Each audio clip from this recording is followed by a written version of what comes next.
One thing that we've had issues with and explaining to people, and well, explaining is okay, but putting down in words is really hard. We're hoping you guys can help us with that. In the rule book is the rules regarding the wall. So a flyer, a scalar who's on the wall can attack a piece below it, right? So his normal range applies. He has one range, but he can attack this guy below.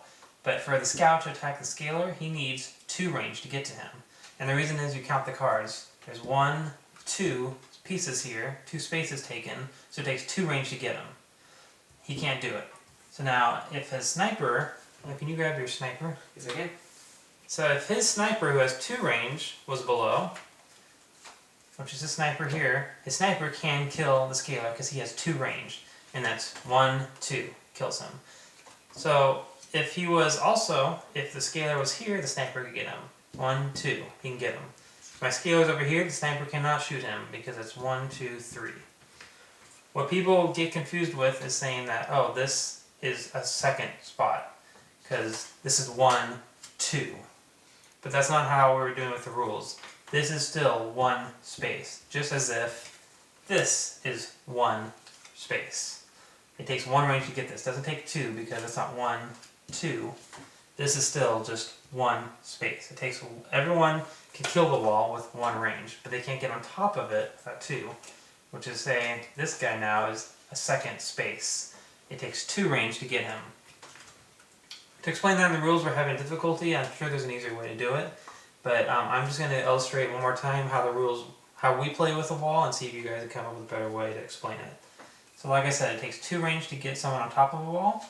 Now if this was the case, the sniper would need 3 range to get to the ogre, because that's 1, 2, 3 spaces to get to the ogre. So before he can get to the ogre, he has to kill the scalar. Now he can get to the ogre. 1, 2, he has 2 range, perfect, he can kill him. Now, to the scalar moving on top of a wall, related to speed, it doesn't take 2 speed to get on top of a wall, because it doesn't, to get on top of a wall just takes the movement scale, which says you can move on top of walls. It has nothing to do with speed. People would think that, oh, I have a keeper and he has dash now finally, so you get the ability dash. He has 2 speeds, so now you can go on top of a wall. No, you need skill to get on top of a wall. Speed has nothing to do with climbing a wall. Therefore, my scalar can go 1, 2. He has 2 speed, and he used all his speed to move along the wall instead of using both speed just to get on top of the wall. Because then again, people still get confused with, that's 1, 2. The wall is a second space. No, it's still considered 1 space. Does that make sense to you, Sam, how I explain that? Yes. Okay. Hopefully, we're trying to illustrate that in the rule book, and I think we need a separate section just in the rule book for that, because that's a big part of the game that people, it's the weirdest part of the game, the exceptions are kind of happening. It makes sense, but people, Once explained, yes. once people wrap their heads around it, it's just particular to our game.